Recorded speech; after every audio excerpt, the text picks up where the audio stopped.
부동산 경매 투자를 하기 위해 경매 공부를 시작하려고 하면 여러 가지 낯선 용어들을 만나게 됩니다. 경매가 법원에서 진행되고 법과 관련된 부분이 많다 보니 처음에는 거부감도 들고 어려울 수 있습니다. 하지만 자주 보고 듣고 말하면 금방 익숙해집니다. 한국말이나 다른 나라의 언어를 공부할 때처럼 말이죠. 영어를 공부할 때도 A, B, C부터 배우는 것처럼 경매 공부의 시작도 마찬가지입니다. 경매를 처음 하시는 분들은 이 영상을 참고로 경매 용어를 계속 접해서 빨리 익숙해지시기 바랍니다.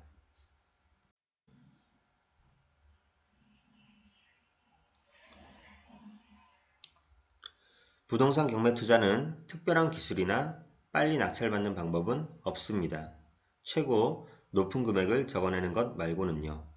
경매 공부는 영어의 단어를 외우는 것처럼 경매 용어인 경매 단어를 먼저 공부해야 합니다.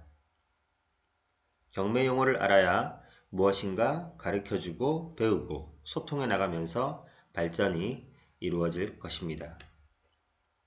그럼 경매 물건을 보면서 경매 용어를 차근차근 배워나가 보도록 하겠습니다. 경매를 처음 시작하는 분들은 자투리 시간에 한 번씩 틈틈이 보면서 용어와 친해지시면 도움이 될 것입니다. 일단 스피드 옥션 사이트에 들어가면 이런 화면이 뜹니다. 조건에 맞춰 검색을 하시면 이렇게 경매 사건 리스트가 보입니다. 빨간색 표시한 사건을 예를 들어 경매 용어를 설명드리겠습니다. 클릭하시면 이렇게 하나의 사건에 관련된 상세 내용이 정리되어 있습니다. 상단 부분을 확대해서 한번 보도록 하겠습니다.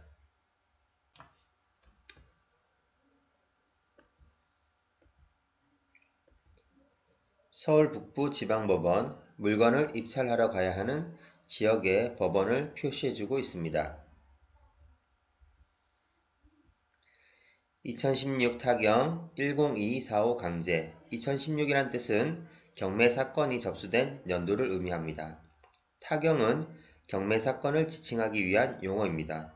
10245는 접수 번호를 의미합니다. 이 세 가지는 경매 투자자 입장에서는 큰 의미가 없는 것입니다. 그냥 보고 넘어가시면 되겠습니다. 강제, 동의 없이 강제로 경매에 들어갔더라. 즉 카드빚 같은 것 때문에 강제로 경매에 넘겨졌더라. 이런 얘기입니다. 만약에 강제 대신에 임이란 말이 있으면 경매를 위임함. 주담보대출을 못 갚아서 은행이 알아서 경매를 해달라고 위임했다, 맡겼다 이런 얘기입니다. 중복, 이 아파트 하나에 다른 채무관계로 경매 신청이 또 되어 있습니다. 이런 얘기입니다. 현재 화면에는 없지만 물건 번호라는 말이 있으면 같은 건물에 여러 개의 호실이 경매에 나왔을 때 물건 번호를 반드시 적어줘야 합니다. 이 입찰 시 물건 번호를 적지 않으면 무효 처리되기 때문에 우리 투자자 입장에서는 반드시 체크해야 되는 요소입니다.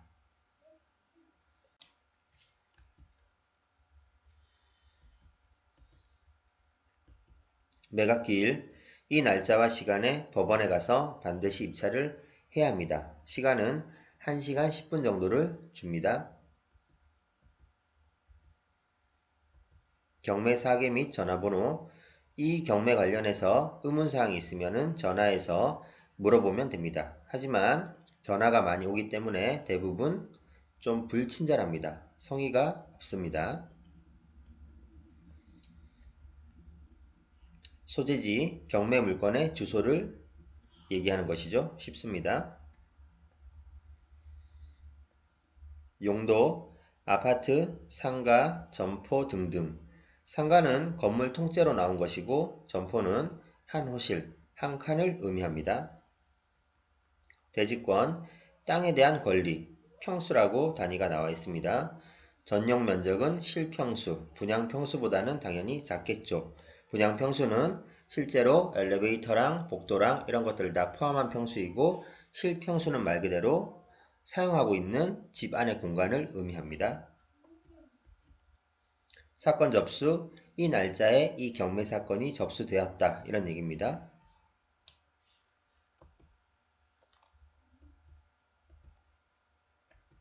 채권자, 돈을 받을 권리가 있는 사람. 채무자, 돈을 갚을 의무가 있는 사람. 소유자, 채무자와 같은 경우가 많고 만약에 채무자와 같지 않을 경우는 채무자가 소유자의 보증을 선 경우가 되겠죠. 매각 대상, 토지, 건물, 일괄 매각인지 확인을 해 주셔야 합니다. 같이 팔고 같이 사야 좋은 것이죠. 만약에 토지, 건물, 일괄 매각이 아니라면 경매 투자자 입장에서는 항상 체크를 하셔야 합니다.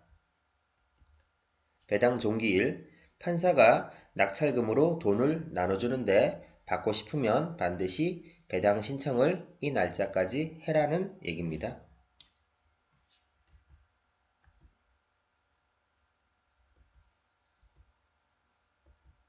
감정가, 참고만 하시고 믿으면 안 되는 가격입니다. 반드시 참고만 하셔야 합니다. 현재 시세가 아닙니다. 최저가, 최저 이 가격 이상은 써서 입찰을 해야 유효하더라 아니면 무효입니다. 보통 한 번 유찰 시 20%, 30%씩 떨어집니다. 보증금, 최저가의 10%입니다. 가끔 입찰가의 10%라고 오해하시는 분들이 있는데 최저가의 10%이죠. 가능한 수표 한 장으로 준비하시면 여러 사람이 편리합니다. 청구 금액, 채권자, 보통 은행이 이 정도의 돈을 달라고 요구한 금액입니다. 경매 투자랑 상관이 없으니까 그냥 보시고 넘어가시면 되겠습니다. 개시 결정, 경매 접수 판사가 시작하라고 결정한 날짜, 보통 3일 이내에 개시 결정이 떨어집니다. 지금 사건 접수가 2016년 4월 11일, 개시 결정이 2016년 4월 12일, 하루 만에 개시 결정이 떨어졌네요. 이 사건 같은 경우에는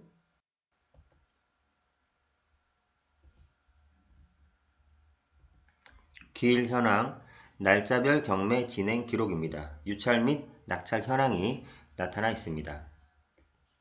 매각 결정 기일, 낙찰을 받아도 판사가 일주일 정도 여유를 줍니다. 이유는 이 기간 동안 억울한 사람이 있으면 와서 이의를 신청해라 이런 얘기입니다.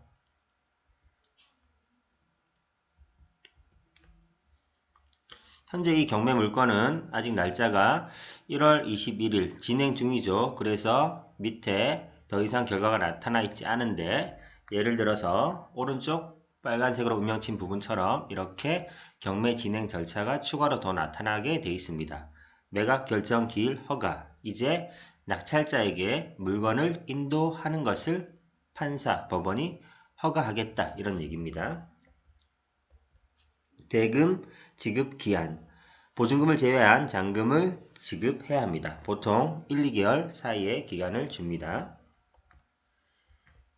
배당 기일, 잔금 납부하면 판사가 이제 모든 돈을 가지고 배당 신청한 사람들에게 돈을 배당 순서대로 나누어 줍니다. 배당이 끝나면 하나의 경매 사건이 종료되는 것입니다.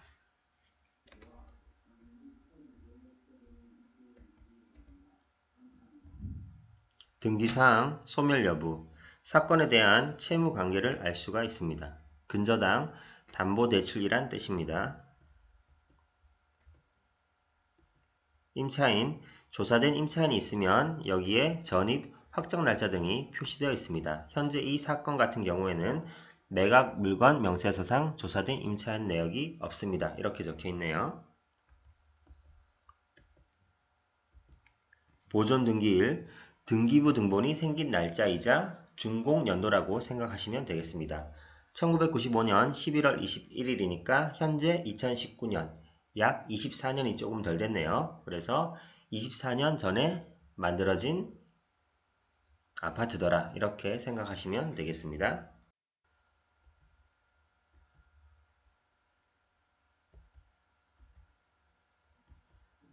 등기, 등기부 등본을 뜻합니다. 이 등기부 등본은 반드시 보는 방법을 아셔야 합니다. 나중에 기회가 되면 영상으로 한번 만들어 보도록 하겠습니다. 건축물 대장, 물건의 생활기록부 같은 것입니다. 만들어진 날짜라든지 용도 변경, 행정기관에 신고한 내용들이 순서대로 나열되어 있습니다. 감정평가서, 감정평가사가 감정평가서를 만들어주고 법원에 돈을 받습니다. 그냥 대충 만들어서 제출하기 때문에 감정가를 절대 믿으시면 안 됩니다. 판사도 특별히 감정평가서를 자세히 확인도 하지 않습니다. 현황조사서, 경매물건 방문 후기 같은 것입니다. 이해관계인들을 파악해서 작성해 놓은 것입니다. 매각물건 명세서, 판사가 이 내용을 확인했으니 이것 보고 낙찰을 받으라는 것입니다. 판사가 책임지는 내용이니까 잘 확인하고 입찰하라는 뜻입니다. 이 매각물건 명세서에서 오류가 있으면 낙찰되었다 하더라도 낙찰자가 이의를 신청해서 환불이나 경매 취소를 요청할 수 있습니다. 그래서 매각물건 명세서는 중요한 것이고 반드시 확인을 하시고 입찰을 해야 되겠습니다. 기일 내역, 날짜를 기준으로 한 이력서입니다. 문건 접수 송달, 문서 보고 주고 확인한다 이런 얘기입니다.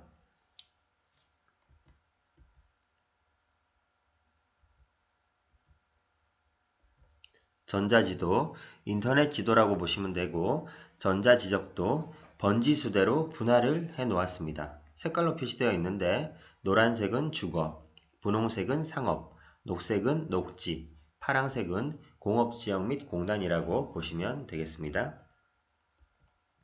로드뷰, 실제 사진을 참고하셔서 사진으로나마나 동네 분위기를 파악해 보시면 좋습니다.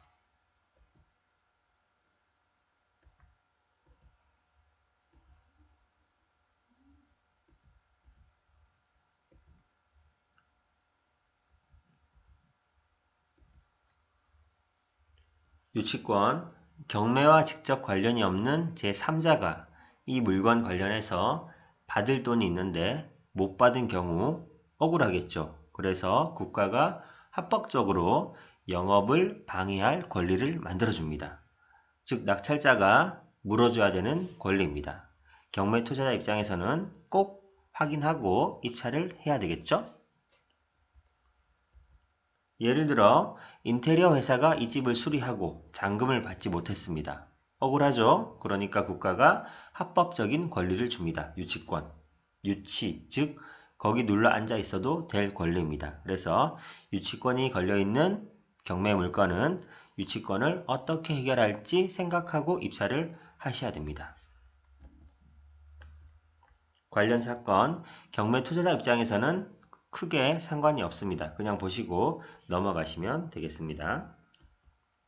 중복사건, 같은 물건의 경매 신청 여러 번 한 경우, 즉 경매 투자자와 이것도 상관없으니까 그냥 보고 넘어가시면 되겠습니다. 대항력이 있는 임차인, 중요합니다. 나중에 권리분석 영상에서 자세히 설명을 드리겠지만 대항력이 있으면 낙찰자가 물어줄 돈이 있을 수 있으므로 반드시 체크를 해야 되는 상황입니다.